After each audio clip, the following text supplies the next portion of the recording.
queridos, estamos aí de novo para mais uma aula. Hoje nós vamos falar sobre o Ahankara, sobre o ego, ou no yoga, como isso é conhecido, o senso de autoproteção do ser. Por vezes há conflitos com o ego, ou seja, a pessoa acha que o ego é um problema, que tem que matar o ego, enfim, é como se houvesse uma luta com o seu próprio ego. E sim, existem os padrões de comportamento que por vezes nos dão trabalho e que exigem de nós um certo enfrentamento de certas questões que são delicadas, são difíceis.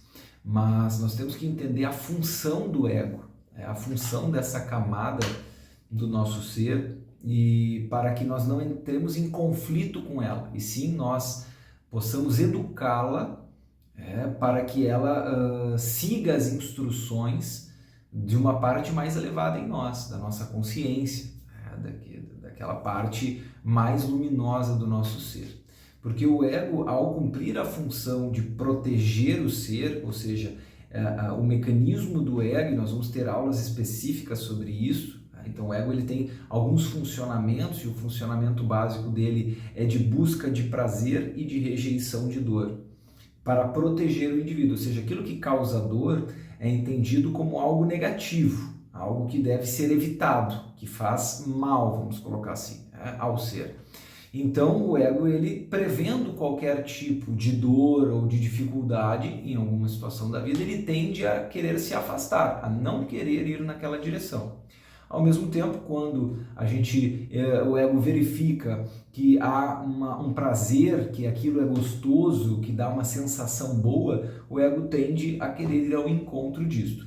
Então, esse é o mecanismo básico de funcionamento, e como eu falei, nós vamos ter uma aula específica sobre isso para entender bem esse mecanismo, tá? Mas basicamente esse é o funcionamento, esta é a análise que ele vai estar fazendo a todo momento, para nos proteger e nos dar prazer, tá?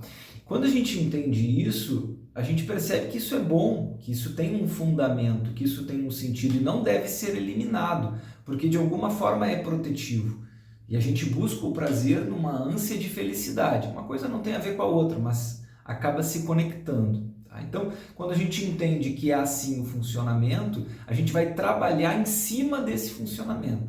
Nós vamos começar a fazer o processo de educação do ego, aonde por vezes nós vamos avaliar que algumas coisas dolorosas vão ter que ser vividas, porque fazem parte do processo de desenvolvimento do nosso ser, e algumas coisas que são prazerosas devem ser evitadas, porque elas de alguma forma vão gerar algum dano no longo prazo, enfim.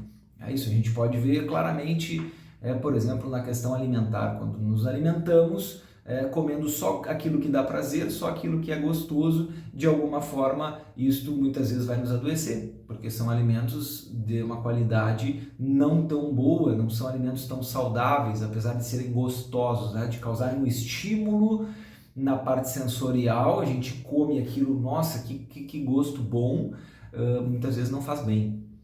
Então o mecanismo de autoproteção nesse sentido precisa ser educado, porque se aquilo é prazeroso, ele vai ter uma tendência a querer, e ao querer aquilo vai causar um dano para o ser no longo prazo que não é visto. Então a gente vai ter que aprender a ponderar, a analisar isso. Então o ego, ele é nosso amigo, quando educado, quando disciplinado. Quando movido apenas por esses impulsos mais primitivos, automaticamente ele vai causar dano e sofrimento, e também vai evitar com que nós possamos viver coisas que precisam ser vividas, dificuldades que vão vir a nos fortalecer, que vão trazer um aprendizado, um ensinamento, um crescimento, e que se a gente não educar, automaticamente a gente deixa de ter esse aprendizado, deixa de ter essa evolução. Então, se alguém ainda tem a ideia de que o ego é ruim, de que o ego deve ser eliminado, isso precisa ser reprogramado. Nós temos que educar. E o ego, ele tem um funcionamento muito parecido ao de uma criança. A criança, quando a criança nasce, ela é movida pela mente instintiva, coisa que nós já vimos nas aulas anteriores, a respeito das camadas mentais. Então a criança, ela é movida inicialmente, quando é um bebê, pela mente instintiva, mas logo após isso ela começa a desenvolver a mente emocional e começa na sequência a desenvolver o intelecto inferior. Isso vai compor o que a gente chama de ego. Então, quando a criança ela personifica muito o funcionamento do ego.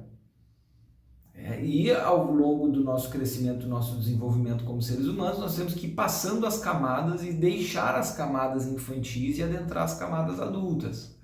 Só que isto muitas vezes não é feito. As pessoas vão vivendo as suas vidas e elas não cumprem essa evolução dessa parte do ser, ou seja, o corpo cresce, se torna um corpo adulto, mas a parte psicoemocional do indivíduo continua funcionando basicamente como de uma criança. E por isso que o processo é de educação. Assim como você pega e educa uma criança, você ensina a criança o que precisa ser feito, o que não deve ser feito, a forma de fazê-lo e tal, você também vai fazer isso com você. Na verdade, esse é a fase adulta, é quando nós, de alguma forma, assumimos o processo educativo do nosso próprio ser, da nossa criança interior. Nosso pai e a nossa mãe fizeram até um certo ponto, nos educaram com o que podiam, com o que tinham, nos ofertaram aquilo e agora depende de nós fazer, terminar esse processo, concluir esse processo de educação, de conversar com esse aspecto meu, infantilizado ainda e dizer para ele, olha, isso precisa ser trabalhado, isso deve ser evitado, olha, isso precisa ser feito. E aí você vai ter inúmeras dinâmicas, exercícios que você pode fazer nesse sentido de trabalhar, e nesse curso nós vamos estar vendo isso também, nessa mentoria sobre a mente, nós vamos ter vários exercícios práticos de como exercitar e atuar nesse processo educativo da mente. Mas hoje, o que é importante entender? Que você faça as pazes com o seu ego. Se você lutar com o ego, se você brigar com ele, se afastar dele, você vai estar criando um conflito interno que não tem solução, porque o ego não morre. Ele é uma parte do nosso ser e ele estará lá cumprindo a sua função sempre. Nós temos que nos harmonizar com isto e educar isto. Aí, aquilo que era um problema passa a ser de grande ajuda para nós. Um ego bem educado, bem disciplinado, ele pode ser de grande ajuda no processo de implementação e de alcançar os nossos sonhos, os nossos objetivos, as nossas metas na nossa vida. Então, e essa é a mensagem dessa aula de hoje, que você possa refletir profundamente sobre isso. Como é que está a minha relação com o meu próprio ego? Com essa persona que eu sou? Eu estou em conflito com isso? Eu estou rejeitando o ser que eu sou? Como é que está? Entenda como se isso fosse uma outra pessoa, ou que fosse até uma criança, ou uma outra pessoa, enfim, pode ser adulta, um outro ser. Como é que está a minha relação com esse ser? Está boa? Está de confiança? Está harmoniosa? É amorosa? Ou ela é conflitiva, ela é tensa? Porque eu vou ter que me harmonizar.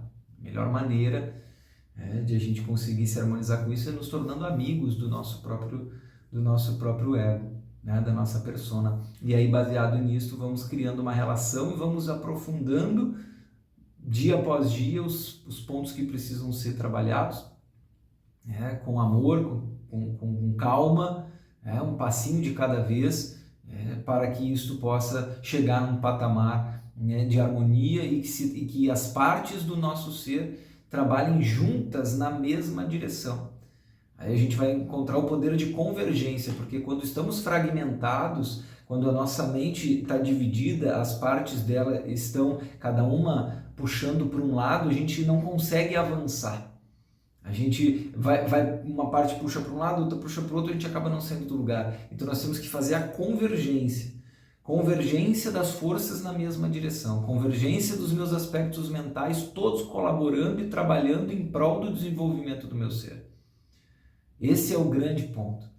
Então que a gente possa fazer essa reflexão assim profunda e de consultar, como está a minha relação com a minha própria personalidade, com o meu próprio ego. O que eu acho de mim mesmo?